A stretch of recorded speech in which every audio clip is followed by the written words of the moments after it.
सातारा तालुक्यातील कास येथील डोंगर कपाऱ्यात कचरा टाकणाऱ्यांवर कारवाई करण्याची सामाजिक कार्यकर्ते जितेंद्र वाडकर यांनी जिल्हाधिकारी यांच्याकडे केली मागणी।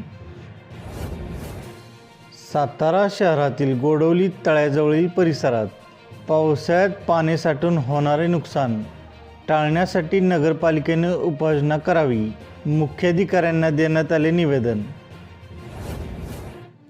सातारा जिल्ह्यातील 8 डेपोतून 359 जणांनी घेतला स्वस्त वाळू योजनेचा लाभ। सातारा जिल्हाधिकारी जितेंद्र दुडे यांनी दिली माहिती। सातारा शहरातील कलेक्टर कचेरीच्या पोलीस चौकीला नळ कनेक्शन द्या अन्यथा आंदोलन करू, रिपाई गवई गटाचे युवक जिल्हाध्यक्ष आदित्य गायकवाड यांनी केली मागणी। मध्य रेल्वेची अभिनव सुविधा कोल्हापूर ते अयोध्या धाम केवळ 39 तासात होणार प्रवास, 13 फेब्रुवारीला सुटणार विशेष एक्सप्रेस। संगणक परिचारक संघटनेच्या जिल्हा परिषद समोरील उपोषणाला सातारा जिल्हा काँग्रेस कमिटी महिला आघाडीचा पाठिंबा। सोनोग्राफी सेंटर मालकास दमदाटी करून 5,000 रुपये नेल्याप्रकरणी मान तालुक्यातील भांडवली येथील दोघांवर दहिवडी पोलीस ठाण्यात तक्रार दाखल। जलसंपदा विभागाच्या विरोधात दौंड धरण पाणी बचाव संघर्ष समिती आक्रमक। आज 30 जानेवारी रोजी कोरेगावात लाक्षणिक उपोषण। शिवीमुक्त सातारा अभियानांतर्गत सातारा शहरातील निर्मला कॉन्व्हेंट स्कूलमध्ये विद्यार्थिनींनी घेतली शपथ। खासदार शरद पवार गट पश्चिम महाराष्ट्र महिला अध्यक्षा कविता म्हेत्रे यांनी सातारा जिल्हा परिषद समोर संगणक परिचालक संघटनेच्या आंदोलनाला दिली भेट। प्रादेशिक परिवहन कार्यालयामार्फत 2 फेब्रुवारी रोजी रक्तदान शिबिराचे आयोजन करण्यात आले असून जास्तीत जास्त नागरिकांनी याचा लाभ घ्यावा असे आवाहन प्रादेशिक परिवहन अधिकारी विनोद चव्हाण यांनी केले। सातारा शहरातील कमानी हौद येथे कार आणि दुचाकीचा अपघात। या अपघातामध्ये दुचाकीवरील 2 जण जखमी। जखमींवर सातारा शहरातील रुग्णालयात उपचार सुरू। सातारा शहर पोलीस ठाण्यात घटनेची नोंद। कराडच्या 3 सराईत गुन्हेगारांवर मोक्का अंतर्गत कारवाई, शहर पोलिसांनी दिली माहिती। वाई तालुक्यातील मांढरदेव येथे हॉटेलमध्ये मारामारी प्रकरणी वाई पोलीस ठाण्यात 12 जणांविरुद्ध गुन्हा दाखल, 8 ते 10 जण जखमी। कोरेगाव तालुक्यातील भांडारमाची गावाच्या कार्यकर्त्यांनी नामदार महेश शिंदे गटात केला जाहीर प्रवेश। नामदार महेश शिंदे यांनी मतदारसंघात विकास कामाचा केलेला कायापालट आणि त्यांच्या कार्यपद्धतीने प्रभावित होऊन चिमणगाव येथे भेट घेऊन कार्यकर्त्यांनी केला जाहीर प्रवेश। महाबळेश्वर तालुक्यातील स्ट्रॉबेरी उत्पादक शेतकरी सध्या वातावरणाच्या बदलाने अडचणीत आला असून स्ट्रॉबेरीच्या दरामुळे आणखीन आर्थिक संकट।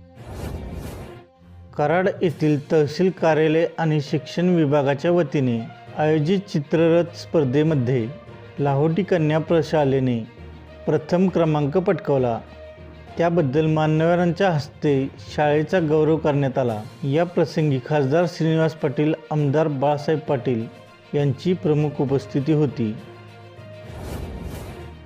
सातारा शहराजवळ असणाऱ्या सैदापूरच्या सर्वांगीण विकासाबाबत प्रयत्नशील असल्याचे प्रतिपादन आमदार शिवेंद्रराजे भोसले यांनी केले। ग्रामपंचायतीच्या माध्यमातून सैदापूरमधील रस्ते, गटारे तसेच स्वच्छता अशी कामे करण्यात आली आहेत।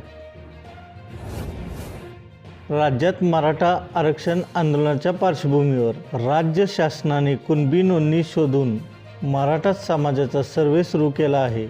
सातारा जिल्ह्यात मराठा समाजातील सुमारे 3 लाख कुटुंबांचा सर्व्हे करण्यात आला आहे, अशी माहिती सातारा जिल्हाधिकारी जितेंद्र दुडे यांनी दिली।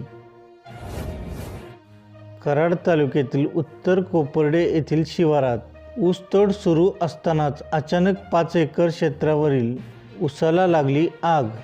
शेतकऱ्यांनी प्रसंगावधान दाखवत बैलगाड्या शेताबाहेर काढल्याने पुढील अनर्थ टळला. सोमवारी दुपारी 4 वाजण्याच्या सुमारास ही घटना घडली. पाटण तालुक्यातील नाणेगाव बुद्रुक येथे साखोव पुलाचे चाफळ विभागातील पदाधिकाऱ्यांच्या हस्ते करण्यात आले भूमिपूजन. कराड तालुक्यातील चरेगाव ग्रामपंचायतीच्या उपसरपंचपदी सौ सारिका डुबल यांची करण्यात आली निवड. निवडीनंतर संपर्क कार्यालयात आमदार बाळासाहेब पटेल यांची घेतली भेट. कराड तालुक्यातील नवीन कवठेच्या सरपंचपदी सौ सावित्री पाटोळे यांची करण्यात आली निवड. निवडीनंतर संपर्क कार्यालयात आमदार बाळासाहेब पटेल यांची घेतली भेट. पाटण तालुक्यातील वाण्याची वाडी येथील सामाजिक कार्यकर्त्या दीपाली खोत यांना नवी मुंबई वाशी येथे स्वर्गीय यशवंतराव चव्हाण पुरस्कार प्रदान.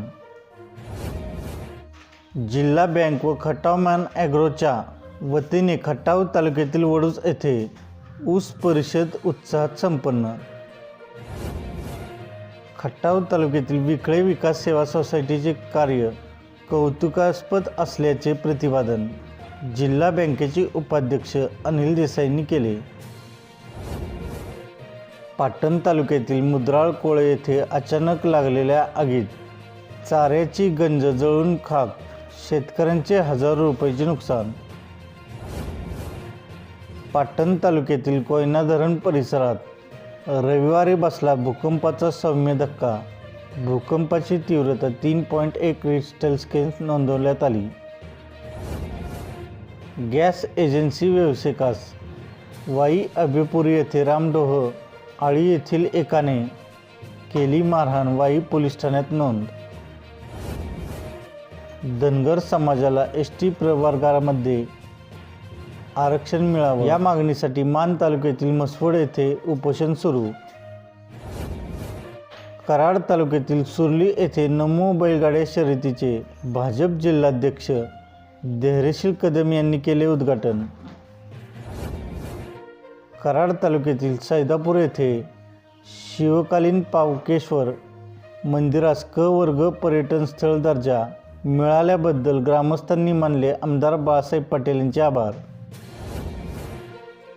सातारा सार्वजनिक बांधकाम विभागाच्या कामाचा उपमुख्यमंत्री अजित पवार यांनी घेतला शासकीय विश्रामगृह येथे आढावा. भाजप युवा मोर्चात खटाव तालुका अध्यक्षपदी अमोल मोरेंची खटाव तालुक्यातील मायनी येथे करण्यात आली निवड. खंडाळा तालुक्यातील शिरवळ येथील फिनोलेक्स कंपनीच्या पाठीमागील शेत शिवारातून 50,000 रुपयाचा रोटावेअर गेला चोरीला. अज्ञात चोरट्याविरोधात पोलीस ठाण्यात तक्रार दाखल.